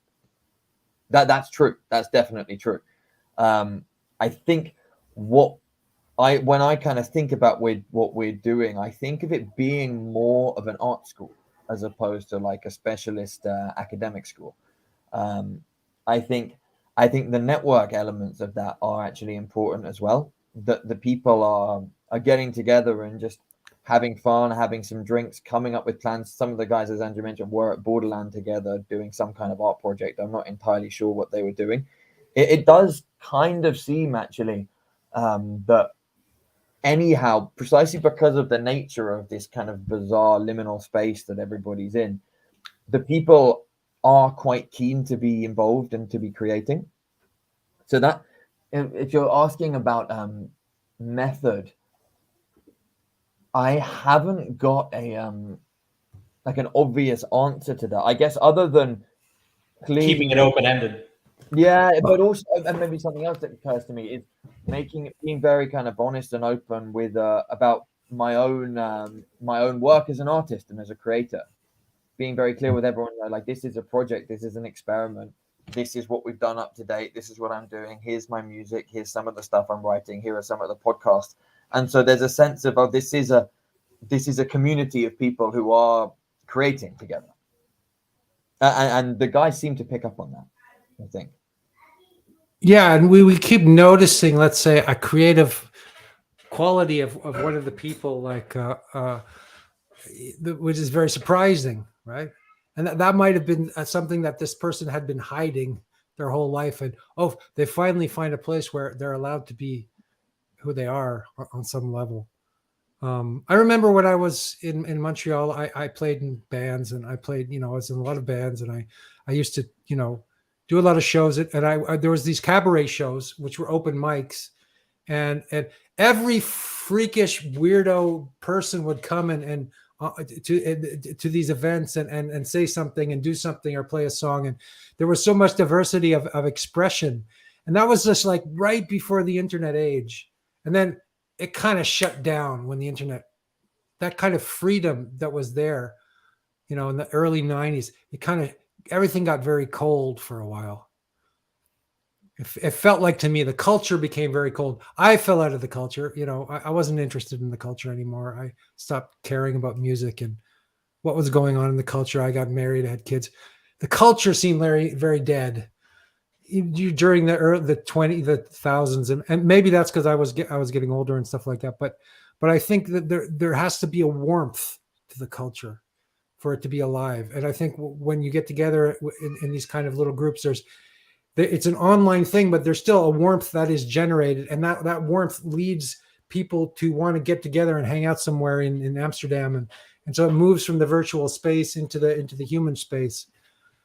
I like what you guys are saying, in the sense of like what seems to be implicit in what you guys are saying is that in order to build a really genuine creative space, there has to be real room for the subject, that, signifiers like honesty, yes. Openness, warmth, transparency, these types of things, being sort of the necessary sort of incubation space for potential creativity, that it's a space for subjects, not a space for sort of dead abstraction. Yes. And yeah, there's something that's on the tip of my tongue here, around inviting people into something that is itself a work in progress, so they can see that this is me and Andrew working ourselves out as creative subjects ourselves. Yeah. As opposed to, say, if I think about the kind of standard university structure, for example, that's not a place where you see subjects working themselves out. It's also not a place where you see the institution itself working itself out. I mean, maybe that's even a way to articulate the difference between a culture in a period of ascent and a culture in a period of decadence. That in ascent, the institutions and the people within them are still kind of working out what they're doing. Like there would have been a time when the academic labels like doctor and professor were kind of people sitting around going, we need to start giving ourselves titles. What happens if we start calling ourselves doctor and professor? And it's kind of like a bit of a performative game until it takes on a kind of like, it becomes ontologically significant. But then it immediately becomes a gamified system where it's like, well, you do your thing and then you get the label doctor applied to you. And everybody takes it as an absolute, and nobody really understands, because nobody was there in the process of the thing being born, and the thing kind of clunkily being, but almost embarrassingly being born. And that kind of makes me think about the kind of the drama we went through from the split from Manifesto as well, which was messy. It didn't make anybody look good. And we had to call an emergency meeting with the community and kind of show up and go, yeah, well, this happened. It was a fucking mess. We're going to try and do our best to hold this together. Bear with us. And I think people appreciated that. Yeah, I mean, if you actually make room for subjects, I guess it's inevitably going to be messy, and we all know the process of being born is messy. But in juxtaposition to, let's say, the more formal education, which can fall into, let's say, the ideology of a reductionist scientism or a mechanism or a sort of determinism. I mean, to make room for subjects is to make room for, again, messiness, is to make room for the process of coming to be, where you aren't really a finished product. Like, I like the way you emphasize, the doctor might look formal and professional, but the process of coming to be a doctor is actually quite, can be an embarrassing process. So in some sense, with the Parallax Sangha, is this a space is this a womb? Is the Sangha a womb? Is the metaphor that's coming to mind here? Yeah, that works for me. It's a process, yeah, and it becomes more of itself over time, just like a child, becomes more, individuated, over time. I have a 2-year-old, and he becomes more of himself every day. And so in our first year, we didn't really know who we were. It wasn't very clear what we're doing and who we are and what we're about. And this becomes more clear over time. So it becomes clear more what we want and what we want to do. And of course we learn through embarrassing ourselves and acting like assholes or whatever we do, when we're under pressure or when things are kind of falling apart. Of course, that's how you learn is you don't learn by having nice experiences. So there is something dramatic about something coming into being always, but there's also something if you can stay with that process, then that's what life is. That's what yeah. So I think that's a good metaphor for what we are. I think we're a community in process becoming itself, and we could develop a big theory of what we are and put that, but we're creating it as we go along. So it doesn't have an overarching, it doesn't have a dogma. It doesn't have an overarching structure of what it is. It has very simple kind of structures which seem to work. At least it seems to work in the sense that we are developing relationships with each other that are creative, and people want to join in and do it. I think there's something wanting to be born in the background of someone's. Yeah, there's my son right now. But I see sort of the background track of what I'm saying, right? Yeah, it makes sense. I might just jump in quickly and say that, the whole space we're involved in some sense, can be described in some way like a womb. I mean, in some sense, for example, since I've met you, Owen, I think, being involved with you personally and knowing the background of your personal life can oftentimes, both of our lives can be messy, but at the same time, in your process of coming to be, I've just seen, it's been amazing to see your, the development of your writing. The development, even the presentations you are giving for the Media Academy, I think it's been amazing to see the development of your capacity to present. But people see the finished product, but seeing the coming to be process is more that's the Sangha atmosphere, I guess. Yeah, that's the inner. Maybe we could think of it as the inner and the outer, right? The inner process. Everyone sees the finished picture, but people don't see how that, again, it's the difference between someone who's appreciating art and the artist, who's probably pulling their hair out, creating the thing. Yeah, well, one of my favorite painters, Cézanne, if you look at his what he did was he learned the classical tradition, kind of like what you're doing in philosophy. You're learning the tradition, intensely, right? And he started painting, and then at one point he became so frustrated with his paintings that he took them all in a barn and he burned the whole thing. He burned the barn of everything he had done in the past. So the more you destroy, the more you create. And then he invented, impressionist art, non-perspectival art with, different ways of, you can look at the mountain from a different color and, throwing perspective out the window, the quantum world, expressed in art. He did that by destroying, but he also had to go through it. He also had to go through that traditional training to get there. Yeah. Yeah, absolutely. Super important point. It's so interesting. I feel like I had a bit of a flip a couple months ago where I felt like I'd really just been in the romantic movement in terms of poetry and music. And then I kind of started to think more about modernism. I was like, I think my being has really shifted. There's a kind of going through, and that's just another step. That's not the present by any means. But this, going through, and I often like Cadell in your work, and when you talk about really wrestling with things, like you were talking the other day about approaching religion from the perspective of wrestling with it, not like converting to religion or going to religion, but wrestling with religion as if it's like a battle to go to. And I think Yeah, and you talk about text, you're talking earlier about the primary text, wrestling with the greatest thinkers. I love that. It is a battle. Yeah. Try and do I better. think Israel means wrestling with the angel or something. That's like what is the world Israel means, or maybe Jerusalem. Isn't it wrestling with God? Wrestling with God, yeah. Or that's what I always thought it was. Yeah. Right. And that's another good way of looking at what we could be doing.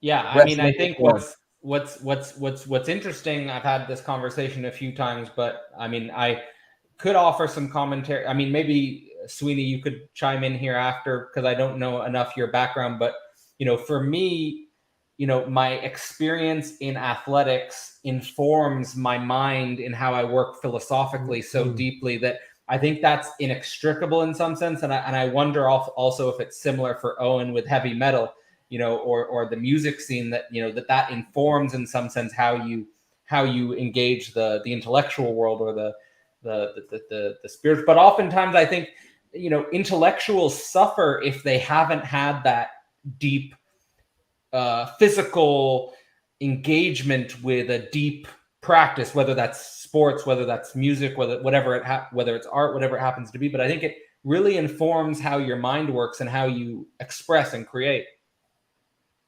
Totally. Like I often say, I kind of feel like I live life and often make decisions as if I'm writing a song, or as if I'm playing guitar and like improvising a solo.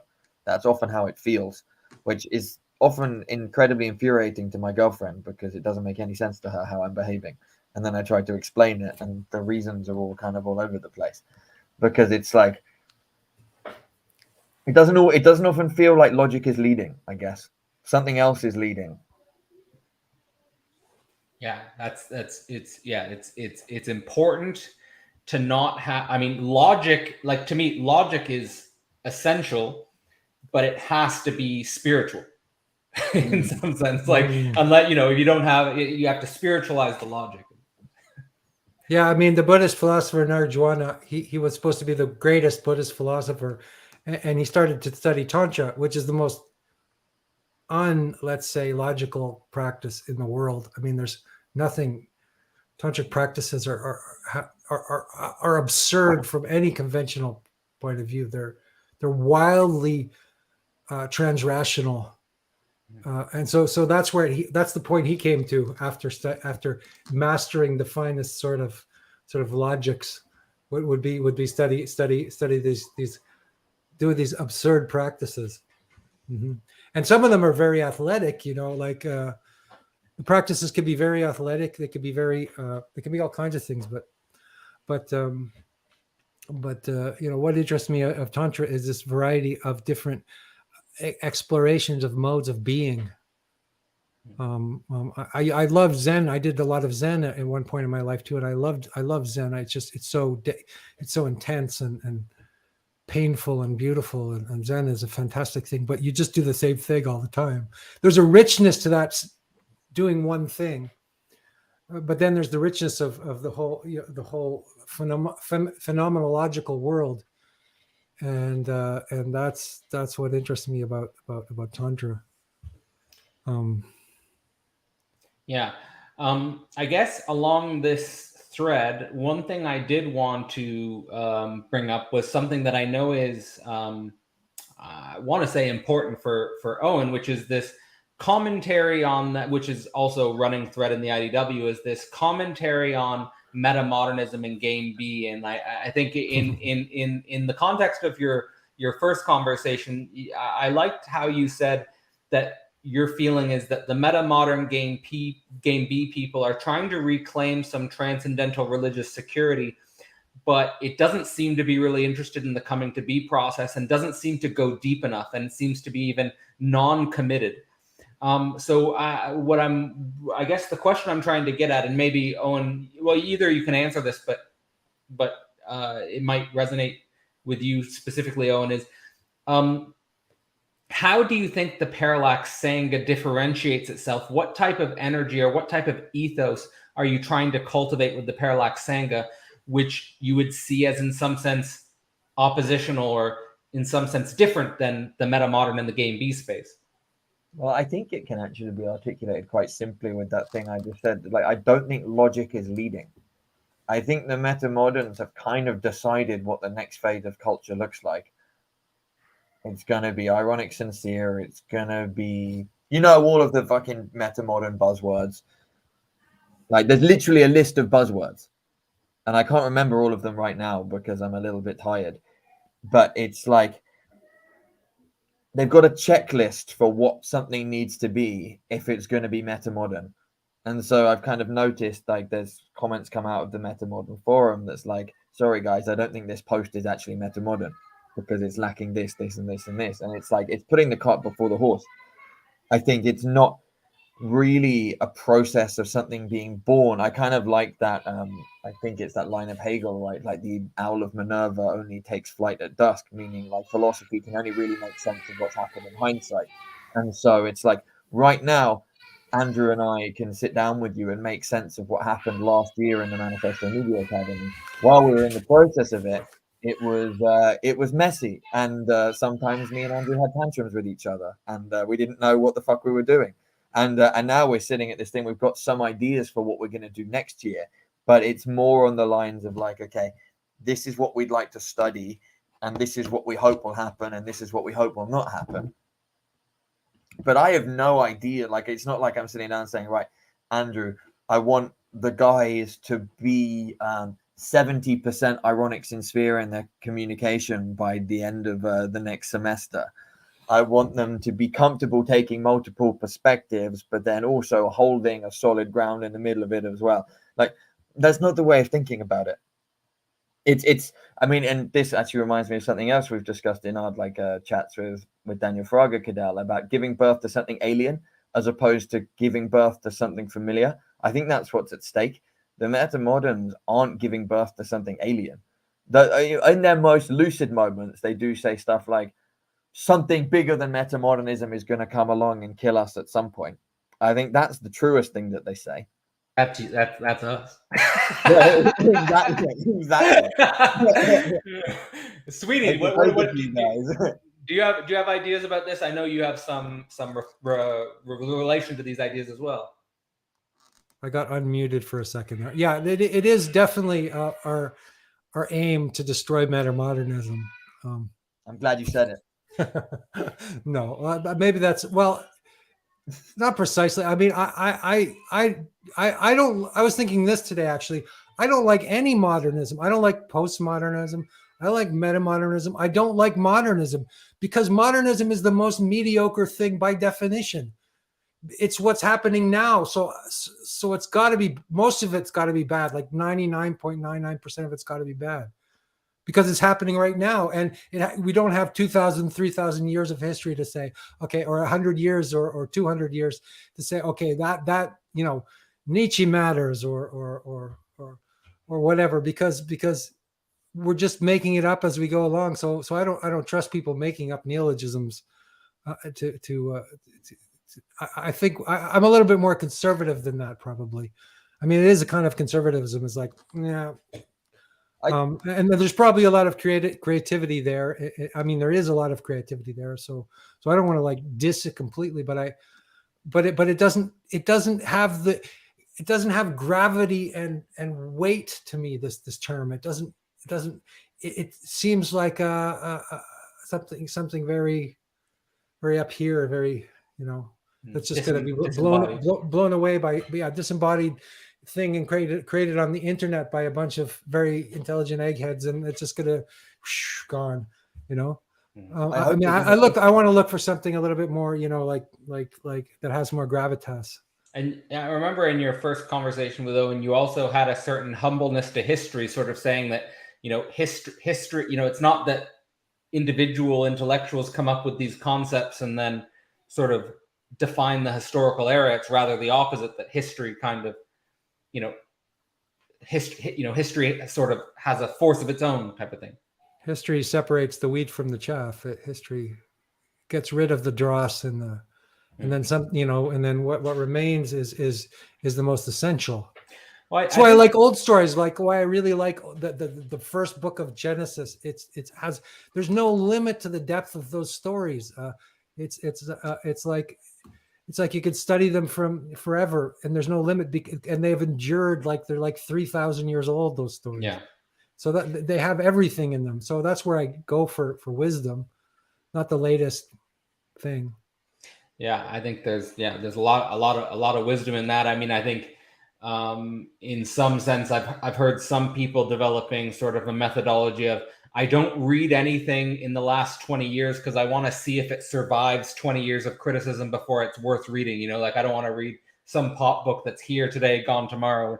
But, you know, and you know, the further you go back, probably the better, you know, like that's, I think, in part why I like to focus on what I call foundational texts, because, Yes. you know, they've sort of proven themselves, you know, like you can sort of, you have a ground to stand on and so forth. But I think that ties in really nicely with one of the last things I wanted to ask you guys, which was this idea of inventing religion today. I think that idea came up in your first conversation, and it wasn't so clear where you guys fall. I mean, and fair enough, because who knows, right? But in this idea, there's, on the one hand, I think, Sweeny, you said you can't invent religion today. And then on the other hand, there was this idea that, well, maybe the Parallax Sangha is part of creating a new religion, and it's the seed of a new religion. So maybe a little bit of meditation here. What I would ask is, do you think your motion here is religious? And I would situate this in the distinction between many people today saying, I'm spiritual but not religious. So religion being sort of like a negation or somehow looked down upon. Well, yeah, I guess we have to define religion before we can answer that question. So some people would say that everything is religion. Every group has a kind of religion, has a cultic quality to it. You know, no matter what you're doing, if you're playing hockey, there's this cult of hockey, or, you know, whatever you, or heavy metal. Heavy metal is a religion. You know, everybody, there's a costume, there's a certain, you know, there's a behavior, there's certain words you use, there's certain references, and there's a liturgy, there's a you know. So religion, you know, we could talk about, I think my argument would be, we are religious beings fundamentally, yes. And that if we don't have that in our life, you know, we're missing something pretty serious. That would be my point of view. But I would never ever say that I have any ambition to create a religion. I think we'll create a group of people, some of whom are religious in you know, in a formal sense, and some who are not. Even that doesn't matter, because it's you know, it's who you are and your essence that really matters. But I've noticed that events that we, like the merge event we went to in Germany, this was very religious. There were priests, and there was a congregation, and there was ways of behaving with the community, and there was what was happening on the outside and what was happening on the inside. And I don't think you can get away from that dynamic. Although me and Owen are not formally trying to create the next Scientology or anything like that. Yeah, it's a really big point. I like this. And we might become that. We might become religious. Sorry to interrupt, Owen, but we might become a cult. You know, because that's very easy for a group to do. We might choose a charismatic leader and just repeat what that person says. It's very easy and common to go into that mode, but we have to avoid that. We have to work against that. Yeah. And I think maybe having the two of us at the head of it rather than just one guy is one way to at least try and resist that dynamic. Yeah. I do like this idea that whenever people gather together, something religious is occurring. I mean, that's even like a Christian saying, right?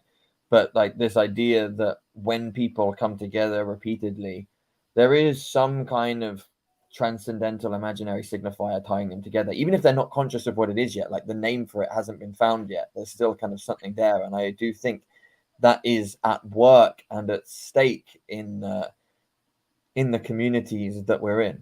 And I noticed some of the students saying stuff about that as well. They're kind of turned on by Alexander Bard's idea of trying to build a new religion, for example.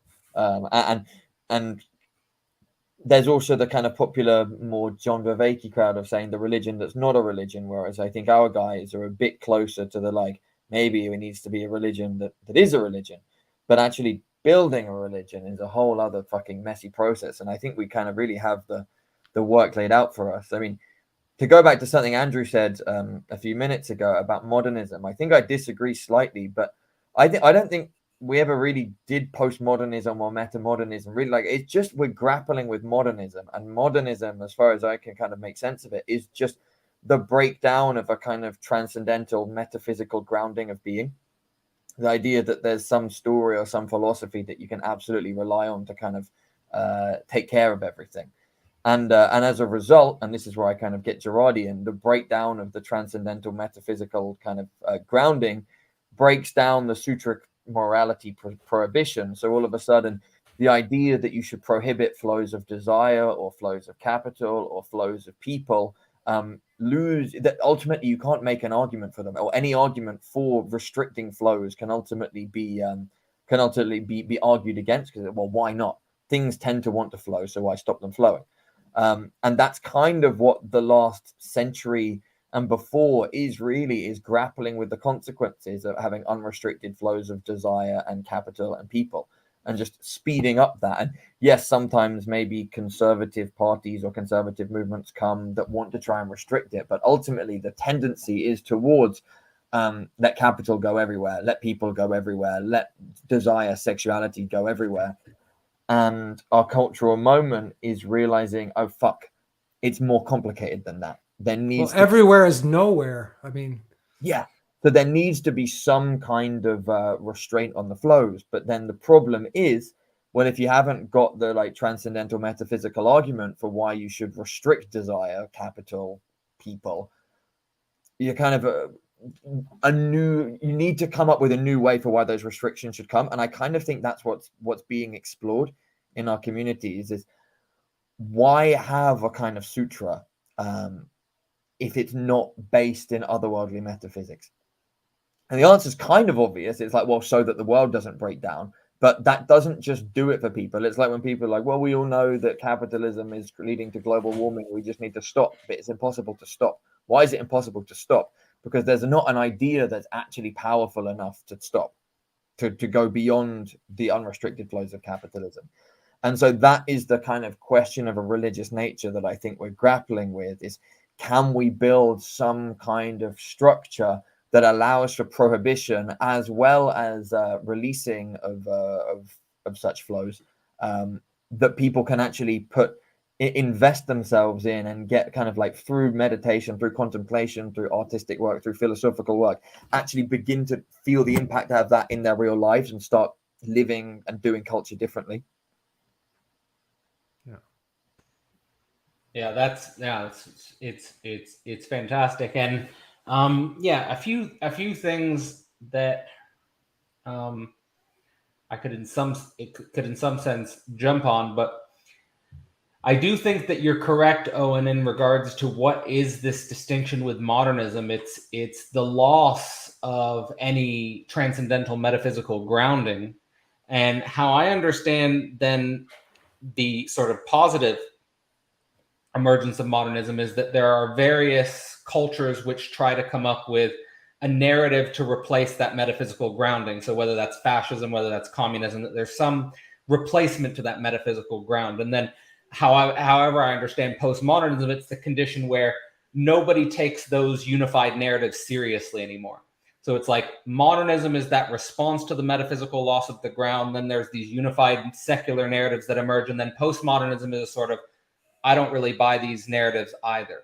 So it's like this. And then, I don't really know whether metamodernism is, we have this ironic, sincere sort of relationship with these narratives or what. But I think you really hit sort of the nail on the head when you say like it's exploring why is this Sutrix container necessary. And if I was to propose an idea inspired by Nietzsche quickly, it's like, in the pre-modern world, you had God as a stopgap. So why are there these Sutrix containers? It's because God is like the stopgap on the flow, so to speak. And I think that the post-religious tradition, which I think Nietzsche is such a perfect example of is that now we live in a world without God and without overmen. So I think like the overman is the cultivation of that other stopgap. It's the overman is the cultivation of the stopgap without the otherworldly metaphysics. But in order to produce the overman, you paradoxically need the situation of creating something like the Parallax Sangha, I think, where Nietzsche says explicitly in Thus Spoke Zarathustra, search out, the friends, search out the others. Don't just have neighbors, search out the friends. And I think that might be at least in part what the Sangha is involved in. So I guess, sorry, go ahead, Sweeny, if you want to say that's the key aspect here is bringing the deepest meaning of friendship, right? This is Ivan Illich's entire philosophy is based on that. Is that what happened with Christianity is God became an entirely institutionalized, a metaphysical institutionalized concept, and the relationship was lost between the actual relationship was lost. So I think that's right in terms of that being, at least since the beginning, that's been sort of how I've thought of it. There was something else I wanted to respond to, but I've lost the thread. In the context, I was thinking about so I went into Buddhism in my 20s because I don't think there's a difference between the overman and the transcendental in that tradition. I don't think those two were ever separated, and I don't think they are fundamentally, but they became that way through modernity. So the incarnational and the transcendental have split, and they're so far apart from each other that people are choosing, let's say, okay, the incarnational over the transcendental, but we need both. That's why it's the overman, because it's transcendental, isn't it? I mean, but it's not. But like, he also loves the earth, right? Well, this is maybe another thing that is worth talking about, because it came up in your first conversation, is how do you guys differentiate between an idea of a transcendental and the idea of what's immanent? This distinction between immanence and transcendence. I'd be interested to know how you guys are relating to these concepts, maybe in particular as relationship to the Sangha. I mean, I think somehow thinking the relationship between these two, if there is. Yeah, but I mean, the Sangha is the embodied community, right? Mm-hmm. So that's so it's embodied. And I think we live in the age of extreme disembodied. We live in virtual reality half the time. So that's why we have this nostalgic for embodiment, and embodiment becomes so important. Whereas, in the Middle Ages, when people were building cathedrals, they were building up to God, transcendent, because their lives were already very embodied. Like, they die at age 30 and they live and they make their own food. So this is embodied existence. But then they were dying for the transcendental. And today we've built skyscrapers, and we've gone to the moon, and we've gone as far up there as possible. And Elon Musk wants to go to Mars, but we know there's something wrong with that, because we know the arrow has to go both directions. Mm-hmm. What about you, Owen? Is there any ideas here about the relationship between the two? What's coming to mind now, and I'm not sure I'm going to stitch this together, but let's see what happens, is Nietzsche's passage in Zarathustra about modern people who seem to be like wearing the colors of 100 ages. Yeah. And I can't remember his words exactly, but the kind of part of his criticism, it's like every people, every group that's kind of that's expressing a will or a libido, that's actually creating something, is kind of self-mythologizing, creating its own symbols, its own stories, which reflect its very process of self-becoming. It's its own way of making sense of what it's doing and the path that it's been walking. For whatever reason, the kind of the condition that we're in is that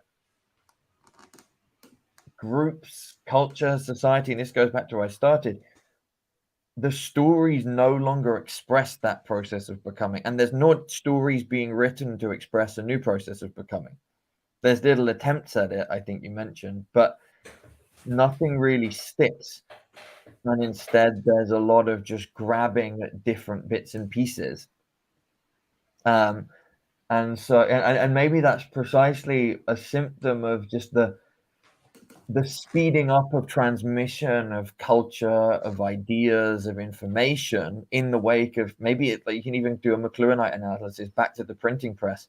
Once you've got reading and writing becoming popular, it becomes very difficult to actually have a group of people that just share a single identity, a single story, a single mythos, a single transcendental signifier, you might say, a single metaphysics. So instead you've got, it's like a cocktail of different metaphysical ideas constantly battering against each other. Whereas a kind of the immanence is being in the process of really figuring it out and starting with yourself, with your brothers around you, with your sisters around you, and kind of small and local, but scaling it up like that. And so every story, like the Parallax Sangha is a name for something, has a meaning. There's an identity to it. People can ask us, and we say, well, we were actually Manifesto Media Academy, but that didn't work out, and we had to split off, and then we became this thing. There's like genuine, there's a particularity to it, and the particularity is living, you could say, as opposed to it just be saying, this is Bristol University, and nobody here was alive when Bristol University was founded, and most people don't see it as anything other than where they work. Yeah, William Blake says that if you should invent your own system, right, rather than be a slave to somebody else's system, and maybe that's what the people in the modern world are trying to do. Of course, there's obviously a danger of that, and that's the danger of the cult, again. But yeah, I think that there's that's the other thought I had, was there's something awkward about the name, maybe Parallax Sangha. It's like, it's not really a Sangha. What's parallax mean anyway? It's not, it has, if I could borrow Cadell's term, it has a lack to it. There's something wrong with it. And that's what's right about it, perhaps sometimes, right?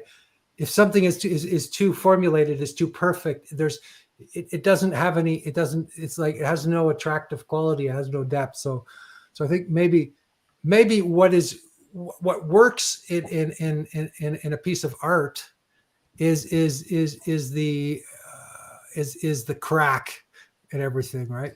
As Leonard Cohen would say.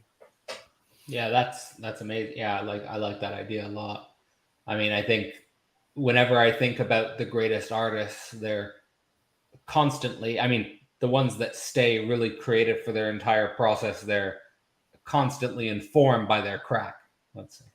And there's something interesting here about this. Is why I know the kind of modernist, postmodernist way of kind of telling the history of ideas. There's value to it. But if I look at, say, the painters and the composers who are really associated with modernism, they put their finger right there on the complete messy fragmentation, and also the affirmation of just the messy fragmentation of it. Like, they threw the idea of transcendental metaphysics for art out the fucking pram right in the late 19th, early 20th century. And so I kind of looked at those artists and I say, maybe ideologically there's these kind of two swings between communism, fascism, trying to kind of affirmatively do something with the modern condition, and then perhaps afterwards just kind of giving up and saying, no, there's nothing we can do with it. But I think it's there actually in the ethos that the artists were intuiting from the start. Yeah. I love, I don't want to critique modernism as an art movement. I think this was an incredible art movement. I want to criticize modernism as scientific material reductionism. That's what I'm criticizing modernism as, and postmodernism as nihilistic, lack of any kind of metaphysical vision or base, and then metamodernism as being just not having a gravitas. All right. Well, the Parallax Sangha does have a gravitas, I think, and I guess we hope so. We hope, yeah, I hope so. And in that spirit, I guess, as a sort of closing thought, let's say, what do you got? Of course, you can't predict the future. You're going on intuition, and all you have is the sort of the history of the Media Academy. But maybe as some closing thoughts, what are your, maybe, I don't know if hope is the right word, or maybe anticipation is a better word. What do you anticipate might unfold in the year to come? And also, where's the best place for people to go who are interested in getting involved? So you can go to the Parallax site, and you can go on our page, and you can apply and decide whether you want to join. And if you want to join, and we accept you, and we feel good with each other, and we feel like there might be a productive relationship, then you can join one of our groups. And so we'll have public events every 2 weeks, and everybody's welcome to that. We have a men's group, and then we have at the moment we have a men's group, and then we have a study group, and we have a film group. And so groups are I think we're going to I think if we get it, we're going to create micro communities within a larger community, and keep everything kind of small and intimate and powerful and sacred. Amazing. Owen, do you have anything you want to add to that? What do I anticipate? Hopefully good conversations, a bit of controversy, Andrew storming off at least once. What else? some meetups, hopefully deepening some friendships, hopefully making some new friends, hopefully getting some women involved as well. Like, seriously, if there's any women who hear this, do get in touch, because last year it was a men's only thing, and it feels really important to actually think about how we can expand it in that way now. What else do I anticipate? Well, I can also just say I hope that over the course of the next year, 3 years, 5 years, 10 years, our project and your project, Cadell, and the various projects associated with it are going to grow and start to kind of ripple through culture and have an influence. I guess that's what I'm really hoping for. And that's kind of what I was saying at the start. I've spent this summer thinking a lot about Nietzsche and the child, and hoping to create something that lasts a long time. For a good reason. There's maybe two aspects, and our friend was talking about the Epimethean and the Promethean. The Promethean is our ambitions and trying to get somewhere, and the Epimethean is what we're doing right now at this very moment. And I think that this is like I've enjoyed this conversation. I think it's been rich, and I think this kind of and it's been a genuine kind of dialogue, which leads to more thinking and more and so there is we'll be doing this basically. If that makes any sense. Yeah, but just in a more contained and more directed way, and not just sort of out into the YouTube ether, so to speak. Yes. Like these guys got together, and they're meeting in Amsterdam this weekend, and so it's actual real community, not just an internet cult. Yeah, right on.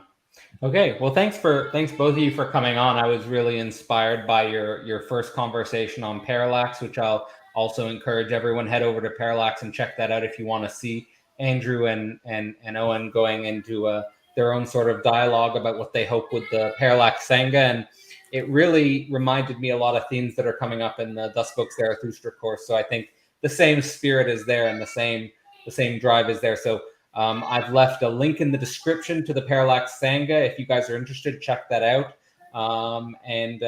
Just thank you guys again for coming on and having this discussion. And I'll be not only in touch, but I'll probably be involved with the Parallax Sangha a little bit myself, and hope it goes really well.